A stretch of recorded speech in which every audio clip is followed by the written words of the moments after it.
Hello, and welcome back to the Restricted View podcast. Hello, everybody. It is episode 2, and as always, I'm Chris. And I am Deborah. And we are here with our new format of a bit less structured, as we mentioned in the last episode. Well, not less structured, less policed. We're policing ourselves less, our structure. A podcast like episodes more to the point. Yeah, instead of having lots of things in one podcast. So fewer segues, but more to the point. So we're straight into reviewing To Kill a Mockingbird. Yes, the brand new production in the Gieldgud Theatre, opened in March and playing until... So it's playing until the 19th of November, currently booking until the 19th of November. It could be extended, it could be cut short. Yeah, I know it sounds like I'm just trying to like give segues for someone different to talk, but I literally don't have the notes that Deborah has. I didn't know when it closed. So it closed when? The September? Yeah, it closed in November, 19th of November. Yes, September. Yes. Sorry, November, yes. So November. There's lots of time to go see it. And there's also rush tickets for it on TodayTix. They're only £15, which is very good. So we actually went to see a preview. We bought them in a sale, which was it was the All Rise sale. Yes, it was a promotional sale they did, which they also cost £15. So we were in the front row. Front row, yeah. Front row of the stalls. I would recommend, so right off the bat, front row of the stalls. Stage is a little bit too high. I mean, it didn't impact my enjoyment. No, but the stage is quite high. Yeah. I would say, and I think that I think if you can get a few rows back, do it. But it's still for £15. I think it's worth front rows. Definitely worth it. 100% worth it. Yeah. For £15, you get what you ask. You just take what you get, really. Yeah. But yeah, so it's To Kill a Mockingbird. It's obviously based on the novel by Harper Lee. Yes. Very sadly, we're no longer allowed to say Harper Lee's only novel. For years, it was one of my table quiz facts that To Kill a Mockingbird was Harper Lee's only novel. It's the only one that she allowed to be published. Classic pub quiz question is, what is the name of Harper Lee's only novel? To Kill a Mockingbird, published in 1960. But it's not anymore because To Go Sit a Watchroom was published, sadly, against her wishes and posthumously, I believe. It was indeed, yes. So we haven't read the second one. We only read the first one.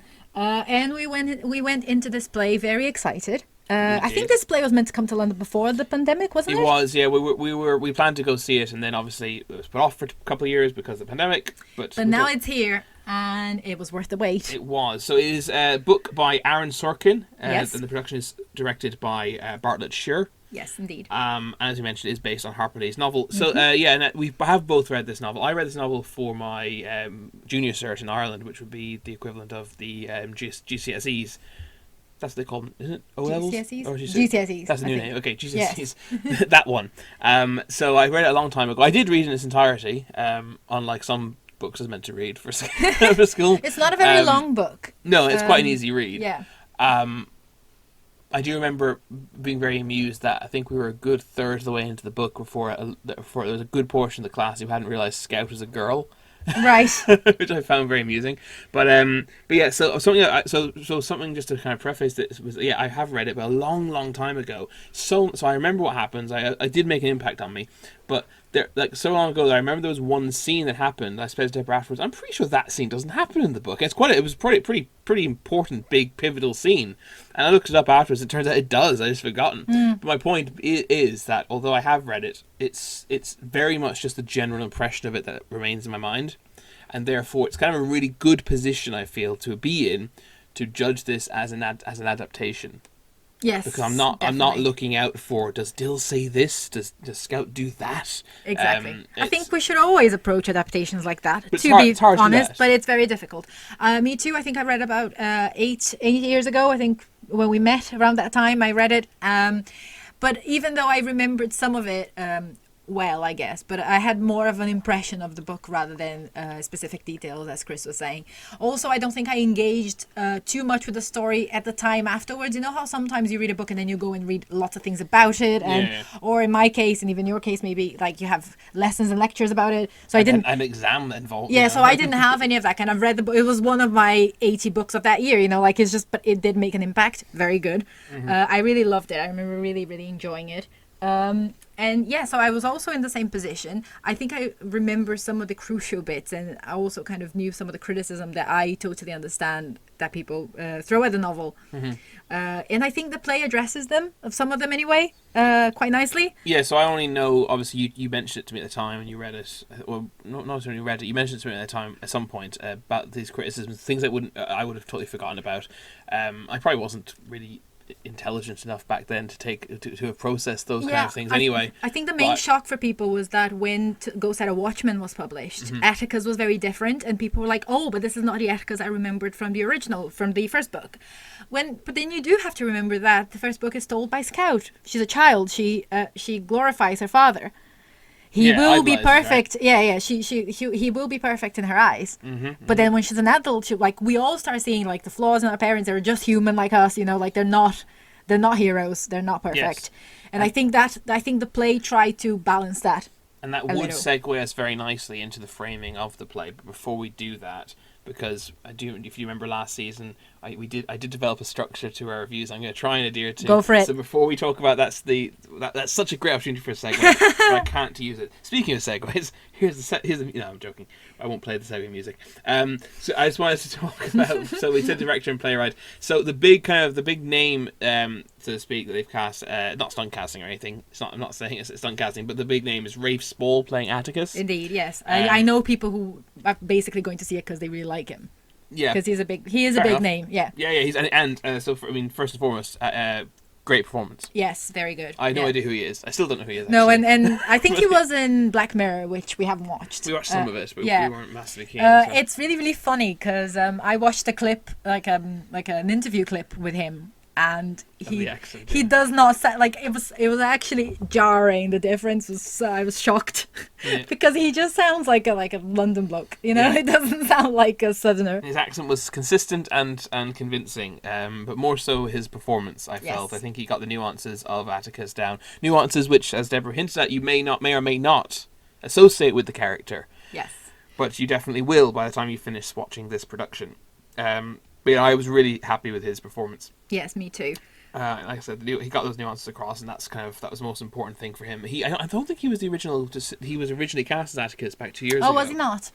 No, I can't remember who it was, but I'm pretty sure the original Atticus had to pull out because obviously it was delayed by 2 years. Things changed, yeah. But I think we definitely got a good result with the casting of Rafe Spall. Oh yeah, absolutely. Gwyneth Keyworth plays Scout. Tough job for her, and for her. So talk about the trio, I suppose, in one go. Gwyneth Keyworth plays Scout, who is Jean Louise Finch, known as Scout. Harry Redding plays Jem Finch, her older brother, and their friend for the summer, Dill is played by David Morst. So the three of them have a bit of a tough job insofar as they're children, or they're supposed to be children. Yes. They're very clearly, obviously not children, they're adults. But it's very hard to give this role to children. I think it's not possible. But if you remember, and I think this is just an aside, we'll go back into it later on, I think they framed it in such a way that it kind of just works to have adults there, kind of pretending to be children, but also being children, but also remembering. So yeah. Well, yeah, it's quite, that's it, it's very... Memetian almost. It's almost like they're adults telling the story. They're not adults telling the story, but it's almost like the child. Both the Scout, the person telling us the story, and Scout, the character within her own story that she's telling, are kind of both on stage at the same time. Yes. Often. Yeah. In a kind of Memetian. Obviously, Memetian refers to the actor and character being present at the same time.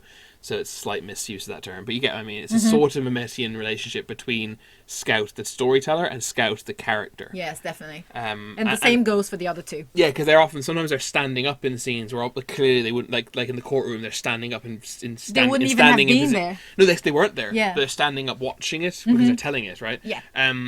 But yeah, so it made 100% the right decision to cast adults. There's just nothing you could do. They had to cast adults. Exactly. And the right decision. And I felt that they characterized, all three of them characterized their ages quite well. Yeah, I think costume and makeup pulled a heavy weight there. Costume and makeup definitely did pull a heavy weight, that's true. But I also feel like Jem definitely came across as a bit older than Scout. Yes.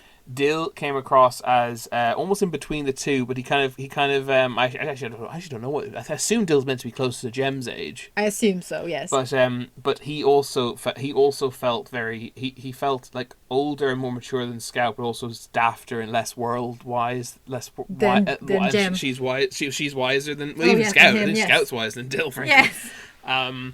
And Scout came across very. I don't know. I felt that her tones and inflections just worked really well for her age. Is that the word I was looking for? Inflections? Yeah, that's the word. I guess so. Do you know when you say a word and that doesn't sound like a word? Yeah, no, I felt that I felt as well as adults can, they characterize their child characters quite well. Yes, they did indeed. So this is like our main trio, kind of telling us this story, and then we have obviously lots of other characters. It's a fairly big ensemble. Mm-hmm. But I think the two other ones that I think very much need to be mentioned, the characters, so the actors who played Calpurnia and Tom Robinson. Mm-hmm. I think you have their names there. Yeah, so Tom Robinson is played by Jude Owusu, and Calpurnia, who is the Finch's maid, or nanny kind of almost. Yes. And mother figure to Scout and Jem is Pamela Novetti. Yes, and they were also very, very good. Yeah, they were great. So Tom Robinson doesn't have. We'll talk about this more in the analysis. Tom Robinson's role is surprisingly small. I say surprisingly. He barely appears in the book in person. In fact, so actually, I suppose compared to the book we're adapting from, it isn't surprisingly. But I suppose just considering he's kind of the focal point of the plot, or is he? When you think about the framing of it, as we'll talk about, he's in it surprisingly little. But I think Calpurnia kind of helps mitigate the issues that could cause. Yes, I think so. But also, he is brought into it in the second half a lot more. Not in the second half, but in the second half of his character's story. He's brought into it a lot more. So he does get a chance to say certain things that I don't remember if he does in the book. I can't remember if that happens, but it is nice to see. Well, actually, be helpful. We probably should quickly outline the plot, because we've referenced it a few times without doing so. I guess we've been assuming that most people know the story of To Kill a Mockingbird, but you might not. Basically, the story of To Kill a Mockingbird is about so we're set in the 60s in the fairly deep south in America, Alabama in North America, and we have a 20-something-year-old, like I think late 20s, black man named Tom Robinson, who is accused of beating and raping a young white woman, and he's basically on trial for it, and he's facing the death penalty. Yes.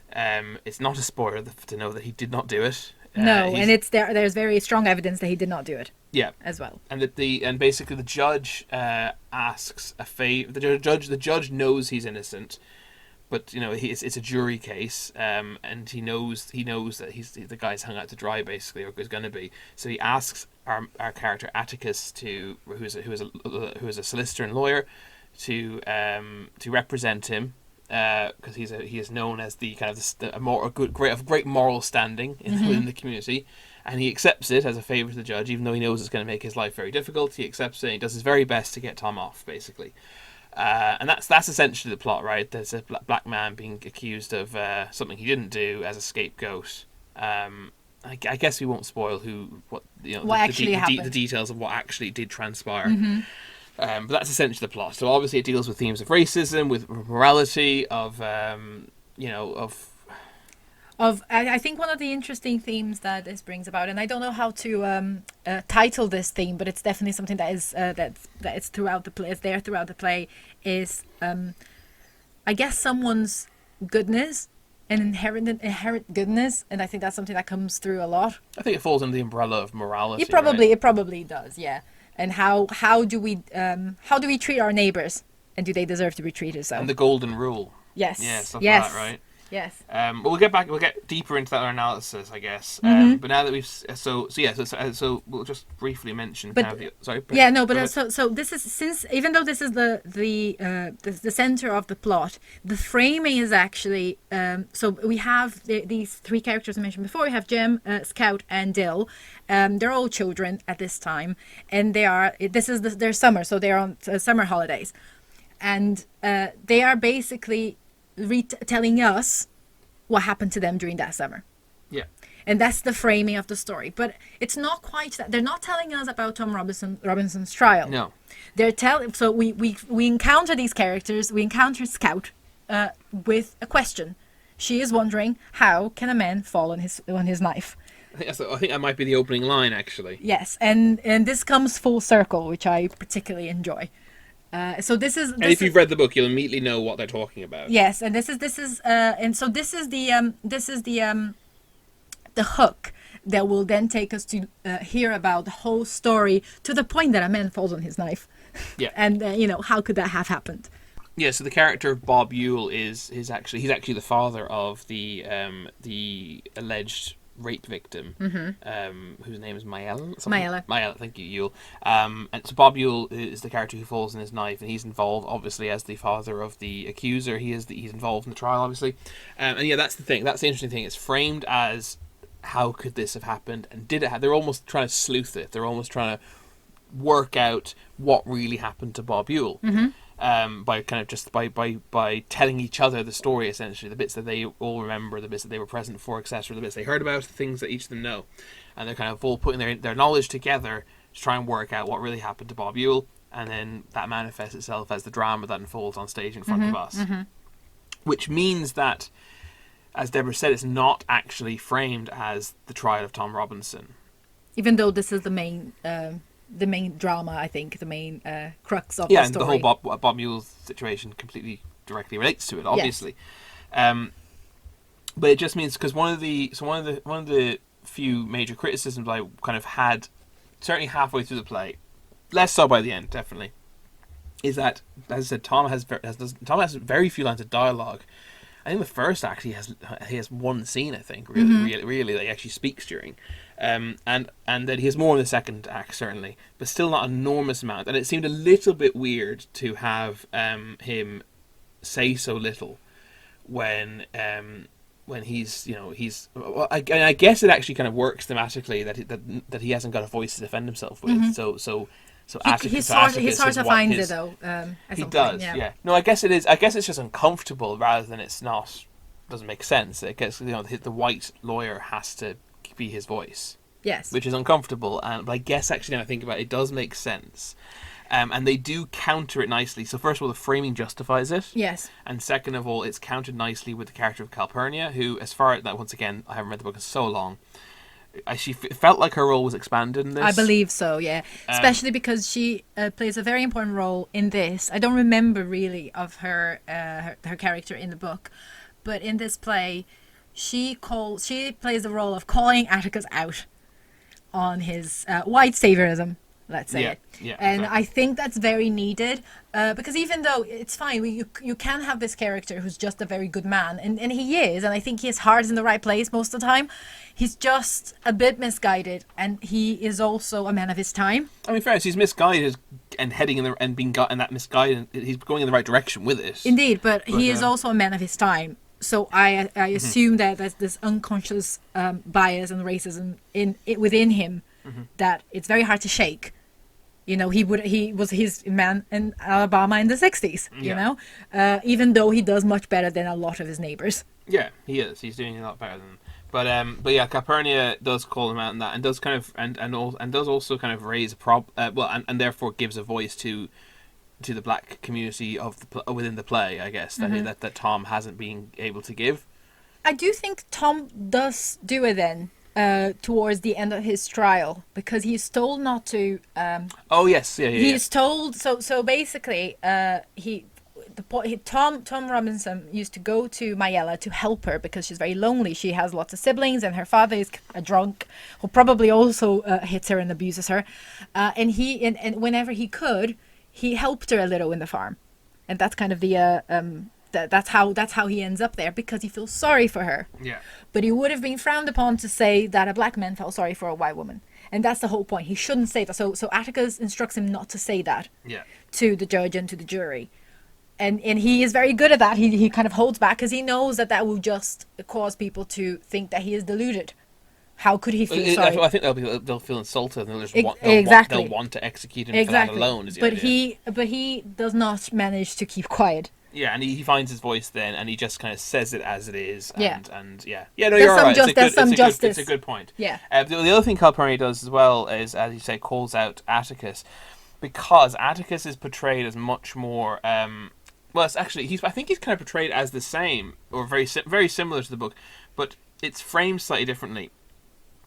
Basically, Atticus's morality is stupid. It's ridiculous. He essentially he's basically he goes further than Jesus Christ did. Like he thinks well, okay, Jesus Christ did okay, fine, but so Jesus said on the cross, regardless of whether you're religious or not, in the Bible, Jesus said on the cross, "Forgive them, Father, they know not what they do." Right, yes. And no one alive would be capable of saying that whilst being tortured and crucified, except maybe Atticus Finch. Yeah, he's the second man who'd be able to do that. And that's taking it too blooming far. And Calpurnia says, because basically he's like, he shows great respect to racists and almost like, and he gets very angry at his children if his children don't show for being rude to someone who was being racist. Yeah. And who is a terrible person. And Calpurnia says, he's like, I believe in respecting everybody, or something to that effect. She says, yeah, you believe in respecting everybody, not caring who you disrespect by doing so.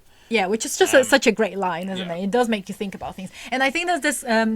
I think Atticus has a hard time kind of trying to separate. Oh, I can feel sorry for this person because they are sick.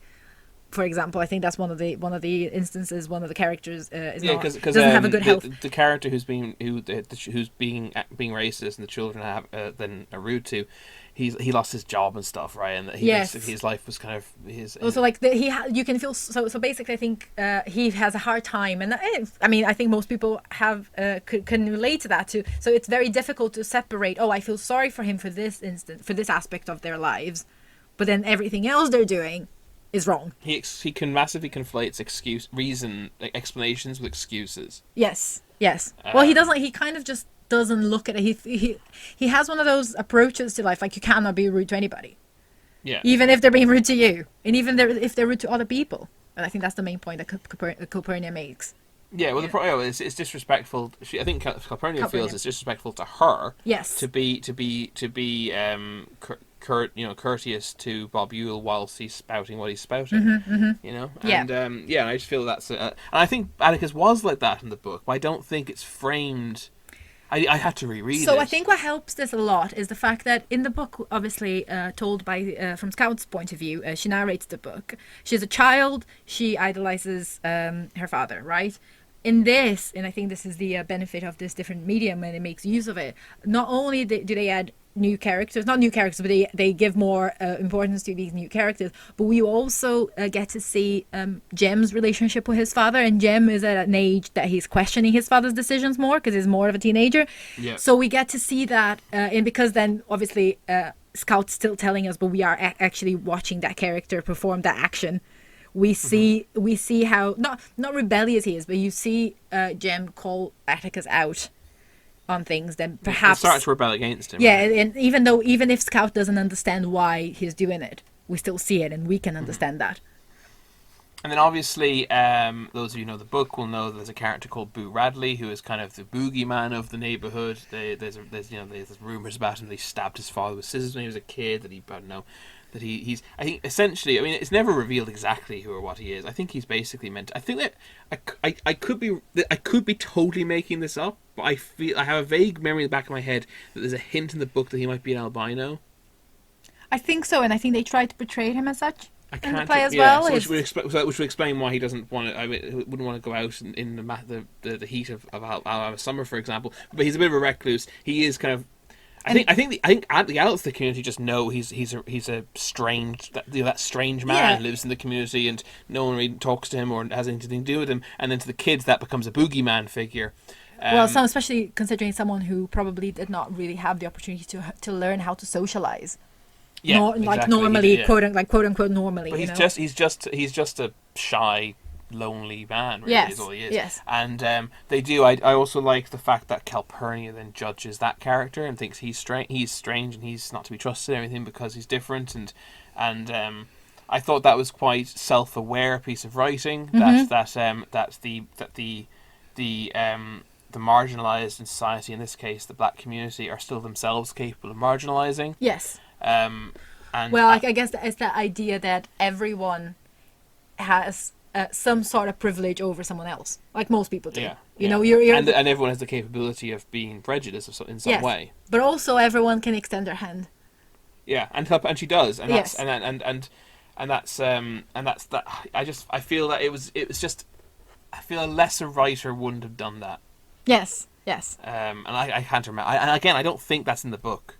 I think that's an addition of our playwright. I think so. I think there's a lot, and maybe not so much nowadays, but there used to be this need to portray any minority as perfect. In fiction, yeah. In fiction, yes. Yeah. As flawless, you know, and they are also just human. Yeah. And the characters are more interesting when they're rounded and human, right? Of course. And I think the fact that I think it was quite brave to do that, to have Calpurnia be prejudiced against this man because he was a weirdo. Yeah. And then come round to it. Yeah. And look at him as a person because he actually helped the people she loves. 100%. And I think it's such, like I said, a lesser writer would have shied away from it. But I think it's such a good addition. Yeah, it's just very good. It just makes it, again, as you said, more rounded. Yeah. But you know, speaking of prejudice and whatnot, then something interesting that flagged up for me was now I'd have to reread this. So when I read the book, it never occurred to. Well, hang on. Spoiler alert, actually. Well, I think it's very hard to. We can do a spoiler alert. No, spoiler alert for the fate of the trial. Fair enough. That's the main thing. If you have it, so spoiler alert if you do it, and we will flag up at this time, and we'll also put the end of spoilers in the description as well.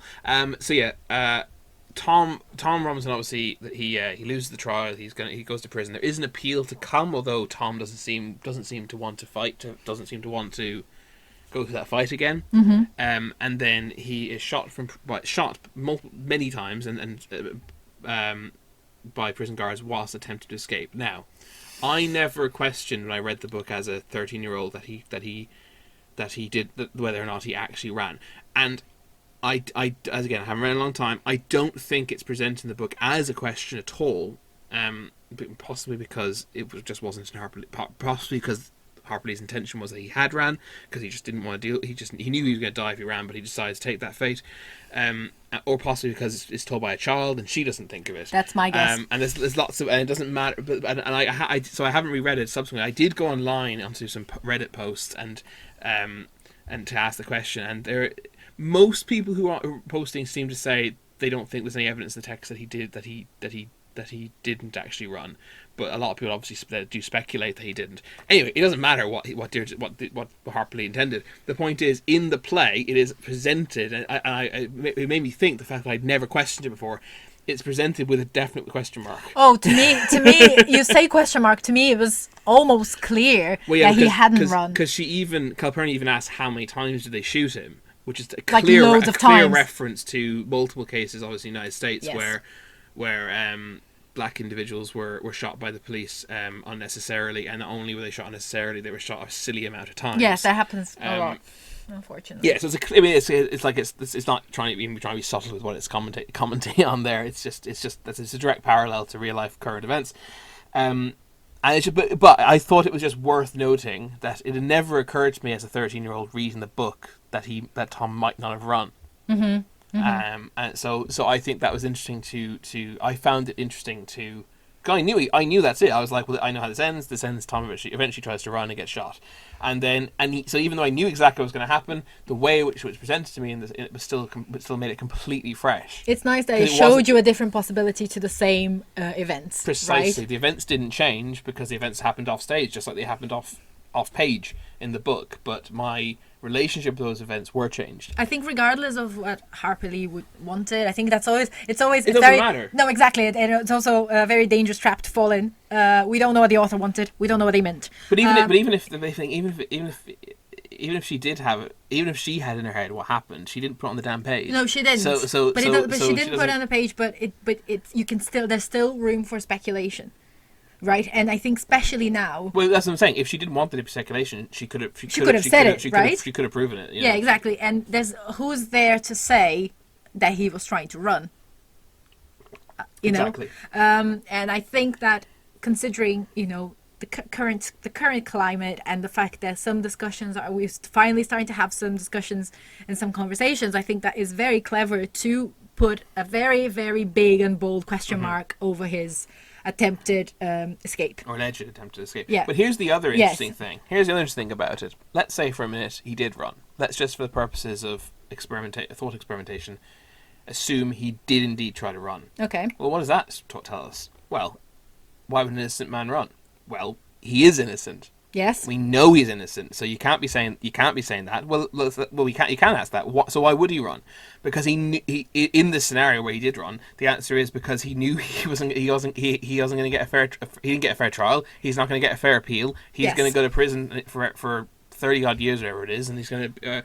Or even potentially, he was the best case scenario. What they were hoping for was a prison sentence. They weren't even hoping. They weren't even trying to get him off. They were trying to send him to prison for 20 years instead of the electric chair. Yeah, yes, that was like Atticus's goal, was him just not getting killed. Yeah, and he does have a kid, and that's why I think he probably didn't run. Although, you know, look, anyone can be broken by he wants to stick around for his kid. That's why he wants to go to prison and not. Also, I think it's a privileged position in a weird way to think, oh, he's just going to go to prison for 30 years and then instead of dying, and that's better, is it? Mm-hmm. But the clever thing is, even if someone doesn't, even if someone assumes that he did indeed try to run and doesn't entertain the idea that he didn't, it still has a lot to say. Mm-hmm. Oh, because we know he's innocent. You mean, yeah, exactly. You mean that you say, oh, an innocent person wouldn't run. Is that what you're saying? Like, you know, well, that's what people say, yes. Right? Well, he absolutely would run in defense of someone, because he would be mistreated in prison by both guards and fellow inmates. Exactly, and sometimes members of minorities are compelled to run. Yes. From the police. Because they know they won't have a fair judgment. Or at the very least, because they're scared of that. Yes. Very true. You know, we shouldn't tar all justice systems the same paintbrush and say no minority ever gets a fair trial. But there's precedents for them to fear they won't, and therefore sometimes innocent people do run. Yes. So regardless of whether you think Tom Robinson ran or not, it doesn't really matter. Both answers actually have a lot of social commentary going on. Very true. So I think it's super clever. So I just want to briefly mention set design. Yes, let's do it. Scrolling through my notes was done by Miriam Booth. Oh, I can't pronounce it. Boother? Buether. Yes, Buether. Miriam Boother. So the set was extremely impressive. So first of all, the staging itself was a vast, empty, open space, which almost looks like a warehouse, the interior of a warehouse. Yes, and I've been to the Gieldgud so many times, and I think I always forget how big that stage is. Yeah, it's huge. I quite liked the fact that it opens with just the Scout and soon joined by Jem and Dill on this vast stage, and it really dwarfs them. It really looks imposing. Yes. They really look like children. Yeah, and Rafe Spall's incredibly tall. So I quite liked how large and imposing it was. And then so when the set pieces proper start coming out, they're coming from the floor, they're coming from the ceiling. They're like an entire piece of decking of how rises up from the floor with characters already standing on it. And the walls come from the ceiling. It's wonderfully done. I think it's done so well. It's so intricate. Yeah. Like it's and every time bits of set came from the ceiling, I'm like, oh my god, it's gonna go on one of the actors' head. It's surely. A couple of times that there's a tree that comes and goes, and one time I was like, where the hell did that tree come from? I didn't notice it come in. And we were a few minutes into the scene. I was like, there's a tree here now. Yeah. Was that all? I genuinely question, was that always there? It's really impressive. It must have. I mean, it must have taken such a long time to plan out how all this stuff was going to happen, and it must have cost a fair bit, and it must have also taken a long time, a lot of skill to design it. Yes, and I think I'll just make a point of this because this is something that we've had a problem with in lots of the latest productions we've been to, which is the use of stagehands and how people bring things on the stage, and this did it really well because you forget they're there. Yeah, I would say so. Other pieces of scenery that were not brought in, that were not that were not automated, tables and chairs and the like. They were brought on. It was logically thought out who's going to bring them on. Yes, and it was done by actors who were entering into the scene in logical fashion. It did, yes, and it was also again really really interesting that we have these characters remembering events that happened to them, and as they go, so this is what happened in the courtroom, and then they themselves go into and bring some of the stuff as if they're building the scene to tell the story, which is just I think it just works beautifully. Yeah, it's a good way to do it. Lighting then by Jennifer Tipton. So I thought the lighting was ultimately pretty naturalistic for the most part, which meant obviously there was nothing too outlandish or exciting. Yeah. We're not talking Starlight Express lights here. But I thought still thought it was very well executed. There were some unrealistic scenes like even the opening, and then also at the trial verdict, where we kind of leave the story, and we're just with Jem, Scout, and Dill in the kind of external ethereal world of the story being told to us. There were these nice lighting cues which very clearly told you whether or not you were in the scene or Yes. in the present being with the storytellers. Yes, I was going to say that I thought it was really good how, because as Chris mentioned, such an enormous stage, so intricate, so many bits of it. The lighting was very subtle, and yet it managed to draw your attention where you wanted your attention to be. Yeah, well, that's a very important point to mention. I think it blended very well with the blocking of the scenes. So some scenes, as Deborah mentioned, all scenes, most scenes were very busy, with many characters, and the lighting was effective, as Deborah says, of drawing the eye. So I think it was quite cohesive with the blocking and with the directing, that you didn't get lost in the scene. That's true. I mean, sometimes you did a bit because the scenes were that big, but I don't think that was a problem with the lighting. It was not even a major, it's not a major. I don't mean in a major way. Anyway, and obviously it helps, as I mentioned, especially with those kind of ethereal scenes, I'm calling them, which is completely the wrong term, but it definitely helped enhance the moods and tones nicely. Sound was Scott Lehrer, which I think they made very good use of music. So actually there were two musicians on stage. Yes. One black gentleman and one white lady. The black gentleman playing a guitar and the white lady playing a piano. And in the courtroom scenes they were on their segregated sections. So they were kind of present within those scenes, but they also were playing their instruments throughout the play at various times for scene transitions, but also during some scenes as background music. Very sensible. I thought it really helps keep the pace and maintain engagement. Music is very important for that. Music is very important, and I really enjoyed how they were part of the scene. They didn't just have these two people dressed in modern clothes or anything. They actually came on stage. They are the first to come on stage. I think it's a safety curtain or something that is down that looks like a house, so it has doors, and they come out. Yeah. One of them, they settle on each side of the stage and start playing before the actual curtain goes up. Yeah.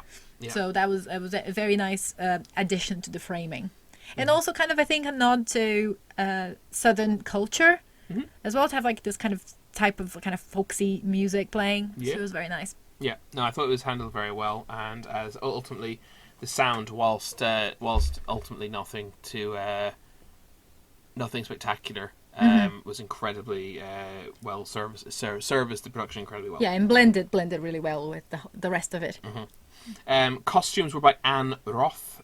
So I'm never very, very good at analysing costumes, as regular listeners might know. It's the one area in my degree that I didn't really engage with. I'm trying to think, did I do a single... do I actually do any... I don't think I actually did costumes. I mean, in our first year, we have done a little bit of it, but I don't think I ever actually did a module on costume design. That's a shame. You should have done it. It's just not my my wheelhouse, and therefore it's probably the thing I'm least qualified to comment on. But I would say that Scout looked how I pictured her. I mean, she did. She did. She's described as wearing blue overalls. I love costumes on stage. I love looking at them, and I love the fact that sometimes if you're not really certain about when something is set, you just look at the costumes and you know. I mean, you're good at doing that. And I think they did a really good job. I mean, I don't know how exactly historically accurate they were, but I think they did a really good job of conveying a sense of the 1960s. In southern 1960s, I think it was really, really good. Well, my very, very layman's assessment of it would be that the costumes appeared to fit properly. They were aesthetically pleasing. They also assisted me in identifying different characters at times. And they were functional. That's also an important thing in the theatre, I've been told. Oh, of course, yeah. Well, I do think the ability to help identify characters is super important. It's very important, yes. And think the fact that they managed to get 3 adults looking like children is very good, yeah, without looking ridiculous. Because there's a fine line there, and they didn't. They just looked like children. As you said, she did look like I thought Scout should look like. So yeah, I think it was really well done. And it was also quite helpful because there were actors who played more than one character, a couple of them. So, costume and makeup there did a really good job at identifying these characters as separate, not being the same, even though they're being played by the same person. Yeah. So, really good job overall. Yeah. So that's everything, kind of all the individual elements kind of we've given a brief look. Yeah, we've done most of our analysing as well. I would say as well, something I was impressed with the writer. I mean, the writer definitely was. He wasn't afraid to do it. There's the dialogue is like uncomfortable at times. The way that certain characters refer to members of the black community. The language used is not. The punches aren't pulled. It is. They present it as it was, as it were. As it would have. They're presenting what they're presenting. They're not. In order to address an ism, you have to present it. As a friend of ours once said. And they don't present it as at any time. They don't ever present it as a good thing. Of course not. No. And I think that's the important thing. They don't glorify it no. all. No, I think that's the important thing. It's very difficult and kind of harrowing to watch some of the scenes and some of the dialogues. Very, very difficult to hear. I think this is part of the reason why when the two kind of baddies, when Bob Ewell and Michaela came to battle, people actually booed. Which annoyed me a lot because they're actors who did a good job doing a tough thing. He was very good. I thought he was actually fantastic. Yeah, he was. Patrick Kane played Bob Ewell, and he did a tremendous job. And I saw, we were in the front row, so I see his eyes. He died inside a little bit. I could see him. He did a half roll of the eyes. I could tell. Well, okay. Obviously, I shouldn't put words in the man's mouth. I got the impression, and I could be mistaken. I got the impression he was a little bit disappointed that the Panto audience decided to boo him. Yeah. He was coming out thinking. Well, I don't know what he thought. Again, I'm not putting words in his mouth. I imagine he was coming out thinking, "Yeah, that went well. I think that was a good performance."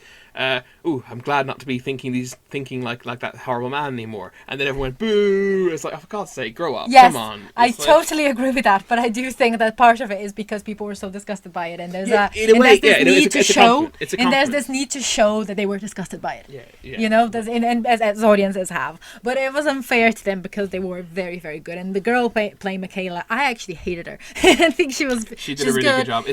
She did a deceptively good job of their acting because it looks like she's not doing anything. Oh yeah. Because she spends a lot of the time sitting quietly, not saying anything. Very meek. Very meek. Meek is the word. Yeah. If you could give one word to describe and then that woman. she is nasty when she talks. So but then again, and then this Atticus brings out in her, she has a really tough life. So what do we do? How do we feel about her? It's just I love that the play doesn't really offer answers. Yeah. In the sense of how we should treat our neighbours. I guess I'll use that word. I tell you what it does do is it doesn't leave a dry eye in the house. It does not. Oh my goodness. There are grown men next to me crying. Yes, I could see people swapping handkerchiefs and at the end of the play, which was quite. And it's funny because, like I've read it, I never thought of it as a particularly. I mean, obviously, it is a sad story, but I never thought of it as a particularly moving story. I guess because I studied it rather than read it, I think that it also does something that is very important, and it's just when you adapt an old story, and this is now an old story because 2022, this is 62 years old. When you adapt it, you have to ask yourself why you're adapting it. Why? What are we doing with this story that the original doesn't do on its own? Yeah. Why are we telling it to this new audience? What are we bringing to it that is new and significant? Yeah. And it does that. It does a It justifies itself, right? It justifies itself, and also does a very nice call to arms at the end that I particularly enjoyed. I thought it was very good, and I think it kind of also made things come full circle, with the story. So I just really liked it, and I think kind of it does. You come out of the theater thinking, okay, I need to do better. Yeah. Do better. Try again, fail again, fail better. Yes. So one thing of negativity I should mention is the posters are absolutely appalling. I hate them. They actively make you not want to see the show. It looks like the most boring and horrendous show in the world based on the poster. For God's sake, change your poster. It's terrible. I second that. I won't say anything else. I actually came out of the theatre saying, I wish I got program, because we have a wall, like our gallery wall of theatre programs with some of our favourite shows. And I said, that one would definitely go up on the wall. And then Chris made the very good point of the program looks hideous. We'll not have that on the wall. Well, there you go. Deborah was thinking of putting on the wall. I guess that's as good a time as any as good a time as any, I should say, to round up our final thoughts with a rating. Oh, it is a 5-star standing ovation. So beautiful. Such a well done adaptation. Such a good play. I don't think you need to have read the book, or even watch the very famous film with Gregory Peck, which you haven't done. Nope, we should probably watch it. But yeah, I don't think you need to know the story to enjoy it. Better, I think, without almost. Yeah, but if you do know it, I think you won't be disappointed. I think it does the original justice, as well as bringing a lot of new air, breathing new air into it. Yeah. Well, I think my 5-star exclamation mark rating system. You just give me the idea. That's what it should be called. It should be called 5-star standing ovation. Yeah. So there we go. My rating system is now from 0 stars all the way up to 5-star standing ovation, which is a mark above 5 stars. So what will I give this? I'll give it 5 stars standing ovation, because I did give it a standing ovation. 5 stars standing ovation. This is my explanation for that rating. Make a night of it. This production is to be savoured. Have a meal beforehand. Arrive at the theatre early to soak up the ambience. Have a drink after to discuss. Even potentially see it more than once. Yes, and I think we just need to recover emotionally before we get to see it again. Yeah. Because I don't doubt I'll go back to it till November. It's a long time. Yeah, no, I think I'll go back to this as well. I really do. It's a tremendous triumph of production. Yeah, it's hard work though. So be prepared. Bring tissues. Yeah, we actually saw it as a matinee. Yeah. And what did we do? Didn't we see something afterwards? We went to see the ocean at the end of the lane afterwards. We had a meal, and then we went to do another show. Yeah, we didn't follow our own advice with double features. We kind of saw 2 heavy things. I mean, the ocean at the lane wasn't too heavy. Not too bad. It was definitely wasn't light. No. You know, we should see a comedy afterwards. But I think it had such a great sense of occasion to it, weirdly enough, that it didn't feel like a matinee. It did not feel like a matinee. It felt like a Friday evening show. You know, cast were well up for it. Yeah. Nothing more to say. Restricted View highly recommends you go and check out To Kill a Mockingbird at the Gieldgud Theatre, playing until the 19th of November. There we go, found the opportunity for the segue. So for those of you who are kind enough to listen to us ramble on for all that time and are still here now, thank you very much for listening. We hope you enjoy the review. We hope you enjoy the show if you go see it. Yes, let us know. We will definitely be putting posts up on Instagram about the show, so let us know what you thought of it. Yes, please do comment. Let us know how if you enjoyed it and if you agree with us. Yes. You know, I think we both gave it our highest possible scores. Yes. So I mean that's an RV recommends if ever there was one. But yes, thank you so much for listening. Do come back next week and join us for what will be another review. We're finally managing to catch up on the things that we saw before the second season of the podcast started. Yes. We will catch you then. Yes, and until then, see more shows. Bye.